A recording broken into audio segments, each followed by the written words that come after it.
Halo teman-teman sekalian, perkenalkan nama aku Prisya Alwirna Putupulu dari Sistem Teknologi Informasi ITB Angkatan 2021 dengan NIM 1822198. Pada siang hari ini, aku akan mengajarkan kepada kita semua tentang sampling, increase rate, dan juga konvolusi. Langsung saja kita masuk ke tiga pokok bahasan kita, yaitu yang pertama ada sampling, yang kedua ada konvolusi, dan yang terakhir ada increase rate. Dan tentunya ketiga pokok bahasan ini saling berhubungan. Jadi jangan sampai teman-teman kelewatan karena di akhir aku akan membahas hubungan dari ketiga pokok bahasan kita pada hari ini. Oke, langsung aja kita masuk ya ke yang pertama, yaitu sampling. Nah, sebelumnya teman-teman pasti tahu ya, jadi sebenarnya sinyal itu terdiri atas dua, yaitu yang pertama analog, yang bersifat kontinu, dan yang kedua adalah sinyal diskrit, atau yang sering kita sebut sebagai sinyal digital. Nah, jadi sebenarnya apa sampling ini? Sampling ini adalah proses pengubahan dari sinyal analog ini menuju sinyal diskrit. Nah, untuk apa? Nah, kalau kita ketahui sekarang kan kita ketika kita ingin bertelepon atau sedang menggunakan TV, itu menggunakan sinyal digital. Nah, jadi sekarang kita harus mengubah sinyal analog ini menjadi sinyal diskrit agar kita bisa dapat gunakan di kehidupan kita sehari-hari. Begitu ya, teman-teman. Oke, langsung aja kita masuk ke definisinya.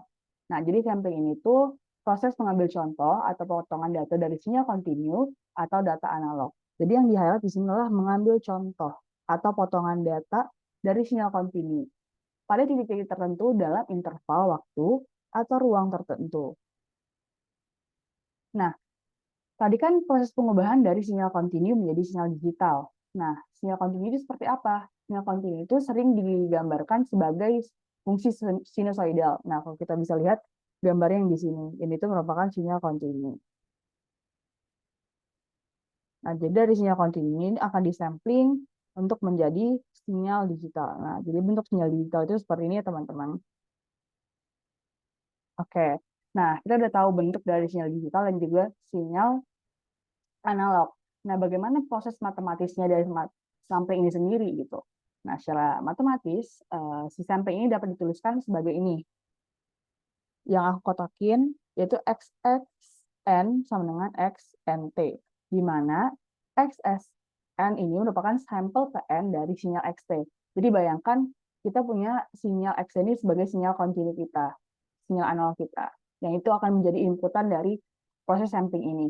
Nah, si T ini adalah, atau sering disebut sebagai TS, ini merupakan periode sampling. Dan juga si N ini adalah bilangan bulat non-negatif, di mana sering disebut sebagai pencacat cuplikan. Ya, mungkin kita next dulu ya.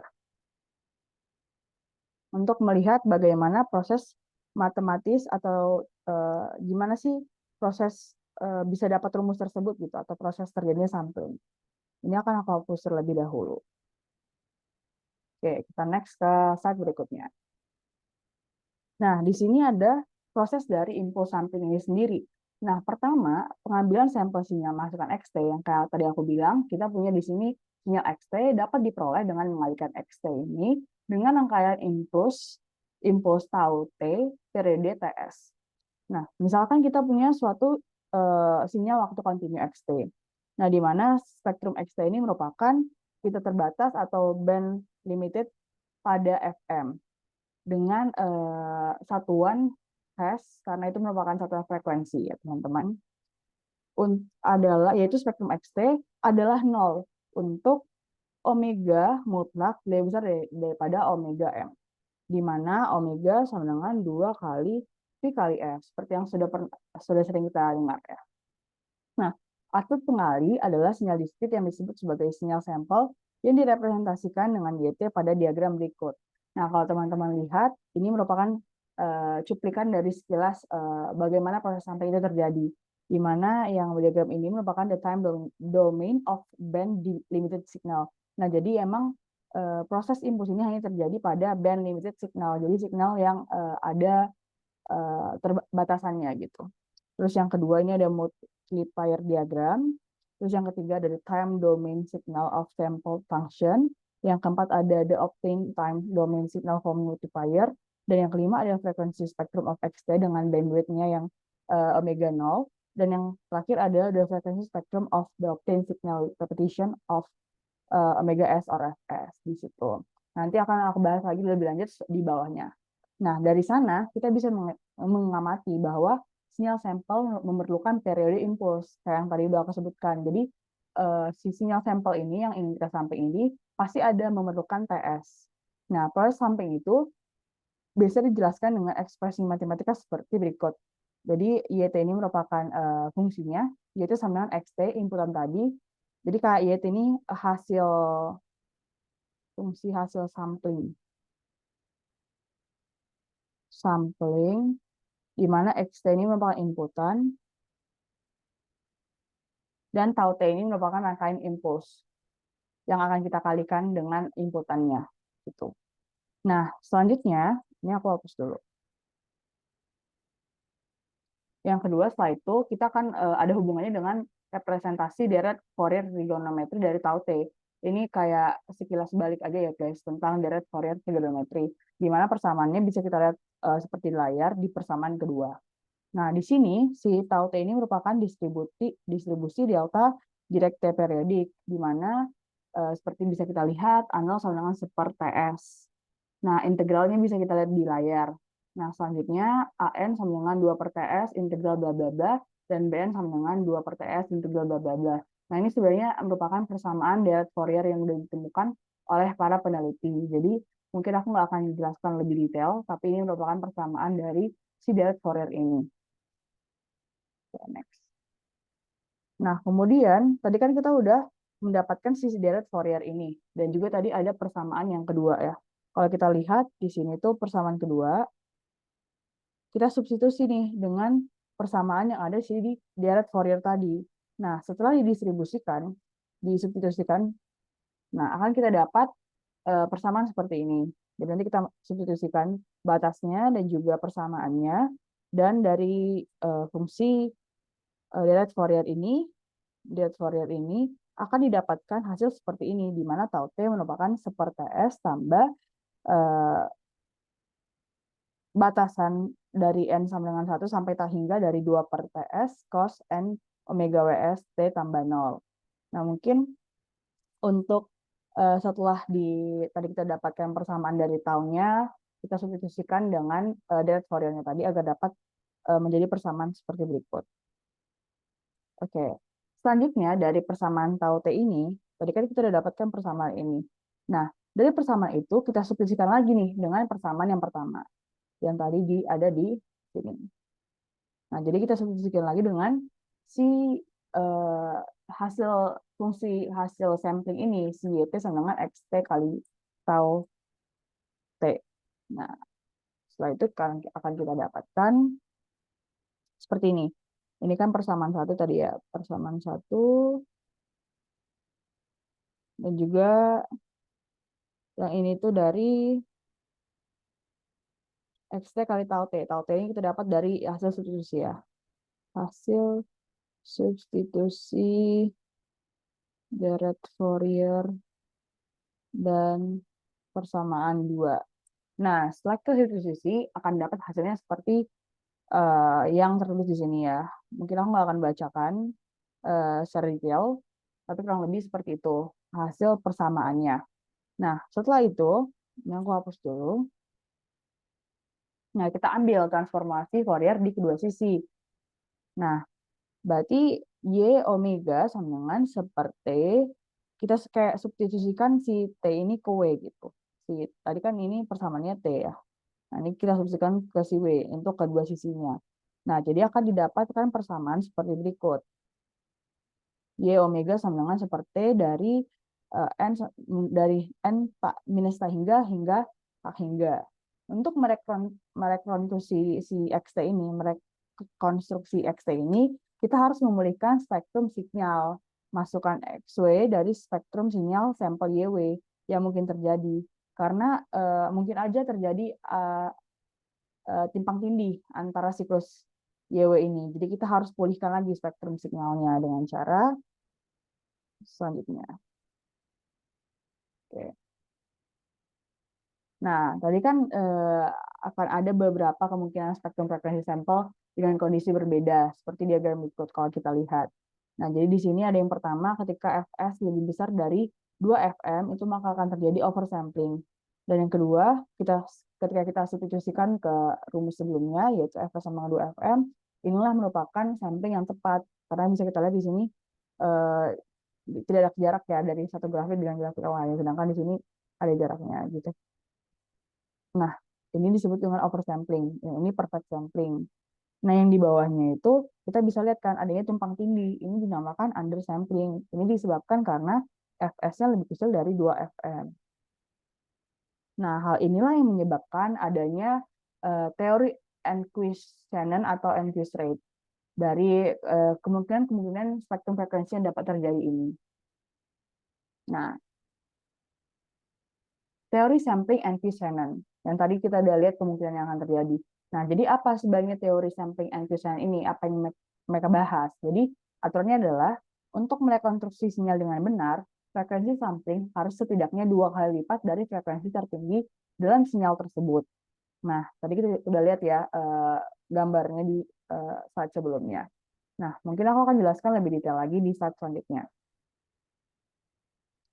Nah, jadi teori sampling Nyquist-Shannon ini merupakan teorema pengambilan sampel yang menyatakan bahwa sinyal dengan bandwidth terbatas atau pita terbatas yang kayak tadi aku bilang untuk sinyal dengan batas tertentu dengan frekuensi maksimum Fmax, frekuensi pengambilan sampel dengan jarak yang sama, maka Fs frekuensi sampling harus lebih besar dari 2 kali frekuensi maksimum Fx Fmax, yaitu bisa dituliskan seperti ini ya guys. Fs lebih besar dari 2 kali Fmax. Nah, kenapa demikian? Yang pertama, jika laju pengambilan sampel Fs kurang dari 2 kali frekuensi maksimum, maka akan terjadi aliasing. Nah, teman-teman pasti bertanya ya, apa sih sebenarnya aliasing itu? Nah, jadi aliasing ini adalah fenomena di mana komponen frekuensi dalam sinyal analog dapat disalah interpretasikan dalam sampel-sampel digital karena kurangnya informasi yang cukup. Nah, jadi kalau kita mau sampling, minimal harus yang kita sampling itu frekuensinya lebih besar dari 2 kali Fmax-nya. Karena bisa jadi informasi yang nggak cukup gitu dari frekuensi yang itu. Nah, aliasing ini menghasilkan distorsi dan kehilangan informasi dalam sinyal digital. Nah, kalau teman-teman lihat di bagian sini, nah di ujung sini kita bisa lihat contohnya aliasing yang terjadi itu ketika di efektif sampling range ini dia tidak terjadi aliasing. Nah, itu yang ada tulisan original signal in frequency di domain. Nah, tapi yang di sebelah kirinya negative frequency will show up after Fourier transform although no physical meaning. Dan ini juga aturan dari Nyquist frekuensi yaitu sampling rate-nya dibagi 2. Nah, kemudian kasusnya apabila undersampling without higher frequencies that will contaminate lower frequencies. Nah, ini akan terjadi aliasing karena adanya duplication periodik di frekuensi domain gitu. Makanya adanya aturan ini agar informasinya itu terkirim semua, tidak ada yang hilang ataupun yang salah diinterpretasikan. Ya, mungkin aku akan next ke slide setelahnya. Nah, tadi kan kita udah bahas tentang sampling itu apa, proses pengubahan dari sinyal analog menjadi sinyal digital. Dan kita juga udah tahu teorinya Nyquist-Shannon itu dan aturan yang mengaturnya. Nah, sekarang kita masuk ke operasi sampel konvolusi. Oke, langsung aja kita masuk ke definisinya. Jadi sebenarnya konvolusi ini terjadi setelah sampling, di mana konvolusi adalah operasi matematika yang digunakan dalam pemakaian sinyal untuk menggabungkan 2 sinyal menjadi satu sinyal baru. Nah, di sini yang kita highlight adalah menggabungkan 2 sinyal menjadi satu sinyal baru. Nah, itu ya teman-teman. Nah, di sini di sebelah kanan aku buat uraiannya sedikit. Misalnya kita mempunyai 2 fungsi, yaitu ft dan gt, di mana t ini adalah variabel waktu. Nah, fungsi konvolusi dari ft dan gt ini biasa dinyatakan dengan f kali g, yang bisa kita lihat di sini.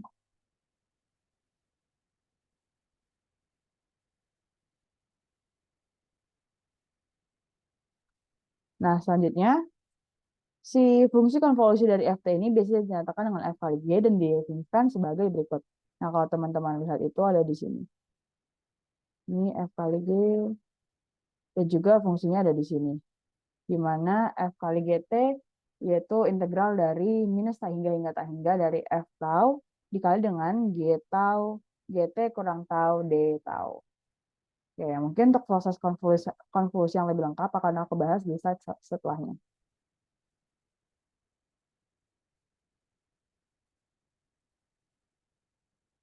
Oke, kita throwback lagi ke fungsi impuls. Nah, sebenarnya fungsi impuls itu apa sih? Nah, ini aku ambil dari PPT MIT yang sudah dibagikan. Jadi, impuls itu merupakan fungsi singularitas non-fisik yang memiliki syarat berikut. Nah, jadi si tau X ini yaitu ada dua, bisa 0 ketika X tidak sama dengan 0 dan undefined ketika X-nya sama dengan 0. Nah, dari sini kita bisa tarik ke integral di mana berarti integralnya itu dari min tak hingga sampai tak hingga di mana tau X dx itu sama dengan 1 gitu. Nah, jika kita perhatikan diagram di bawah ini, itu kan ada kayak T periode dan itu ada amplitude ini periode dan juga di sini ada tau X atau biasa kita sebut amplitudo ya. Nah, gambar di atas menunjukkan bahwa fungsi impuls tau TT memiliki amplitudo konstan 1 per T pada luasnya, sehingga luasnya itu menjadi, nah kalau kita lihat di sini kan T-nya itu semakin bertambah ya, misalnya ini ada T1, T2, T3, T4. Nah, sedangkan amplitudonya itu konstan. Di sini 1 per T4, 1 per T3, 1 per T2, 1 per T1, gitu. Nah, sehingga luasnya apa? Berarti luasnya itu kita bisa bagi jadi 3. Dia akan 0. Aku hapus dulu mungkin biar teman-teman lebih kelihatan lebih jelas. Dia akan 0 ketika T lebih kecil dari 0. Nah, karena kalau kita lihat di sini, kalau T-nya lebih kecil dari 0, dia hasilnya akan 0. Nah, sedangkan dia akan menjadi 1 per T ketika berada di antara 0 di antara 0 sampai T. Jadi dari sini sampai sini nilainya itu akan 1 per T. Nah, dan hasilnya bisa 0 juga ketika T-nya itu lebih besar dari 0. Jadi ada 3 gitu. Selain itu, impuls juga dapat diartikan menjadi bentuk pembatas dari impuls tau T ketika durasi T mendekati 0 yang dapat dituliskan menjadi fungsi seperti ini. Nah, jadi kalau kita bisa dapat tuliskan waktunya gitu ya, berarti tau T sama dengan limit dari T0 menuju tau TT. Nah, kalau kita lihat dari fungsi yang sebelumnya. Oke, sampai situ clear ya guys. Oleh karena itu, impuls dapat diartikan sebagai dapat didefinisikan pada waktu T sama dengan 0. Dan meskipun nilainya tak terdefinisi saat 0, di sini ya, walaupun dia tak terdefinisi saat 0, tapi impuls itu harus bisa mempertahankan sifat satuan luas dalam batasnya. Nah, seperti yang udah kita lihat di bawah, yang akan kita lihat di bawah ini, yang ini, respon sistem linear kausal terhadap suatu impuls menentukan responnya terhadap semua input. Maka, impuls pada saat T sama dengan A dapat kita tuliskan seperti ini. Karena impuls itu menentukan responsnya, guys. Jadi, saat impuls saat T sama dengan A, ya berarti theta, cari tahu T kurang A. Nah, ketika suatu impuls ini muncul lagi dalam suatu produk, dalam suatu integran, maka ia mempunyai sifat menyaring, yaitu tadi yang si sampling ini. Yang tadi kan sampling itu kan dia sifatnya kita mengambil satu cuplikan gitu pada titik kemunculannya. Nah, kalau kita menyaring berarti kan kita integral ya, menggunakan sifat integral. Integral dari minta hingga nyata hingga dari FT, tau T kurang ADT sama dengan FA. Nah, di sini kita lihat ketika si sebentar. Ketika T sama dengan A, nah berarti ini akan jadi 0 kan? Nah, berarti otomatis si tau TT ini akan menilai 0 ketika si T ini sama dengan A. Nah, oleh karena itu kita bisa tuliskan di sebelahnya ini, kita bisa hilangkan nih si T kurang A-nya ini, karena kedepannya dia juga akan bernilai 0 ketika si T sama dengan A. Berarti setelah kita tuliskan, dapat dituliskan menjadi persamaan di bawahnya. Jadi kita lanjut ke slide berikutnya.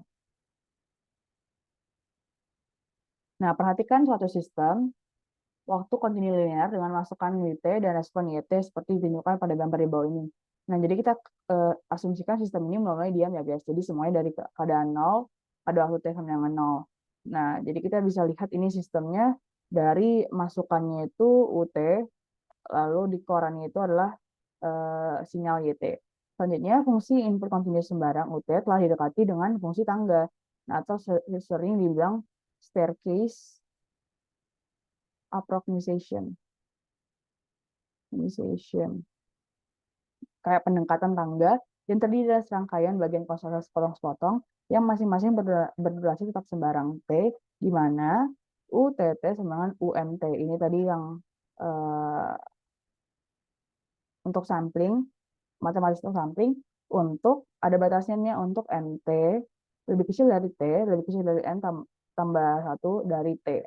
Nah, kalau kita lihat gambar ini, kita bisa lihat bahwa seiring dengan berkurangnya T, maka perkiraannya itu akan lebih tepat. Jadi semakin dia bergeser ke kiri, maka intervalnya itu batasannya akan menjadi lebih tepat, perkiraannya akan lebih tepat. Nah, berarti kita bisa lakukan pendekatan dengan limit, di mana UT sama dengan limit T menuju 0, UTT. Nah, staircase optimization dari UTT ini dianggap sebagai jumlah pulsa atau puls tunda yang tidak tumpang tindih. Karena di sini kita bisa lihat ya tidak tumpang tindih ya guys, dari sini sini ke sini ke sini itu dia tidak tumpang tindih. Nah, ini sebenarnya kita butuhkan gitu pada masing-masing durasi T, tetapi memiliki amplitude yang berbeda. Soalnya kalau kita lihat di sini amplitudenya berbeda ya. Ini ke sini, ini ke sini, ini memiliki amplitude yang berbeda. UMT di sini ya. Nah, lalu dari si UT ini, tadi kan kita udah definisikan sebagai limit yang ini ya. Kita juga dapat definisikan, berarti kalau kita buat dalam bentuk seperti ini, kita bisa buat dari batasannya dari minus tak hingga tak hingga, di mana PNT bisa ada dua nilai, yaitu 0 ketika di luar batasan ini, dan dia nilainya UMT ketika batasannya MT lebih kecil dari T, lebih kecil dari N tambah 1 kali T. Nah, impuls PNT dapat dikatakan menjadi impuls tau TT seperti yang tertunda dan dapat didefinisikan menjadi persamaan di bawah ini. Nah, tadi kan ada impuls yang tertunda ya guys. Nah, itu kita bisa definisikan seperti ini. Nah, PNT sama dengan UMT, tau T, T kurang NTT. Nah, dan bisa dari UT-nya tadi bisa kita ubah menjadi persamaan yang ini. Ya, di bawahnya ada tanda panah. Oke.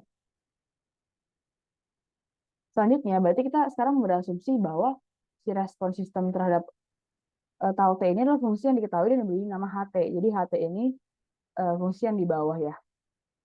Nah, kemudian dari sistem linear, dan jika dia sistemnya linear dan invarian waktu, respon pulsanya tertunda. Dan hanyalah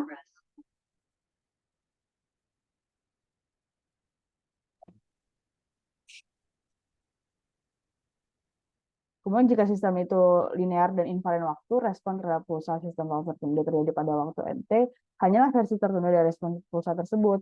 Nah, jadi tadi si HT ini adalah fungsi yang sekarang ya diberi nama HT. Nah, jadi YNT yaitu HTT kurang MT.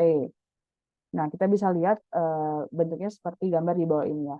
Respon sistem terhadap impuls individu dalam staircase optimization ke UT. Nah, prinsip superposisi ini yang memungkinkan respon sistem total itu ditulis menjadi penjumlahan dari tanggapan terhadap semua komponen pulsa. Nah, jadi tadi yang udah aku jelasin semua komponen-komponen pulsa tadi yang inputan dan yang sudah diolah itu, nah akan kita jumlahkan menjadi persamaan seperti ini.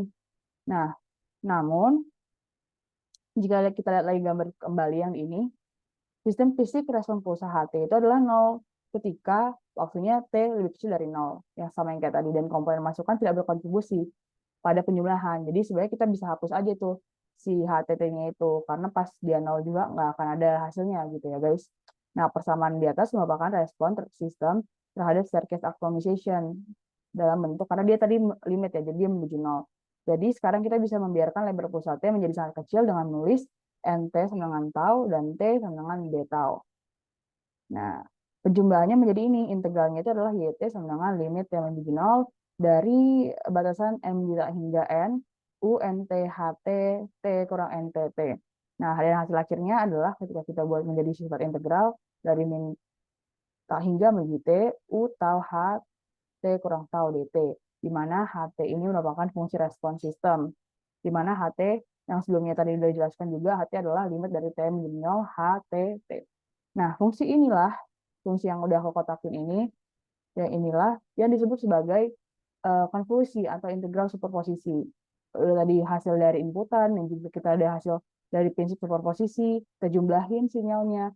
Nah, dapat dihasilkan persamaan seperti berikut, yaitu perkalian ya, atau sering disebut dengan konvolusi atau superposisi. Nah, operasi konvolusi ini sering digunakan simbol perkalian yang ini.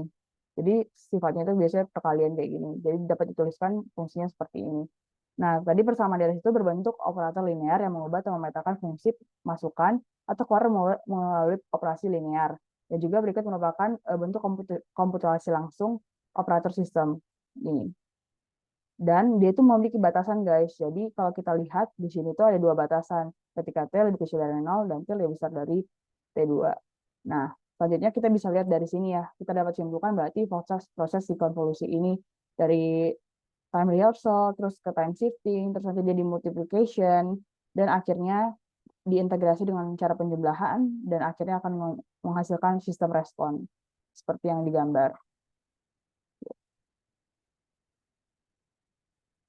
Nah, kesimpulannya adalah hubungan dari ketiganya ini, bahwa sebenarnya NQS rate ini digunakan untuk memastikan si sampling ini nggak ada yang kehilangan informasi. Nah, dengan cara apa? Jadi si NQS rate ini menentukan seberapa sering si sampling ini harus diambil. Setelah dilakukan sampling, malah kita lakukan operasi konvolusi yang dapat memproses sinyal digital. Gitu. Jika laju sampling tidak mencapai NQS rate, maka tidak akan terjadi itu yang namanya aliasing, yang menyebabkan informasi hilang. Nah, mungkin sekian penjelasan dari saya. Apabila ada kekurangan, mohon dimaafkan. Sekian dari saya. Terima kasih.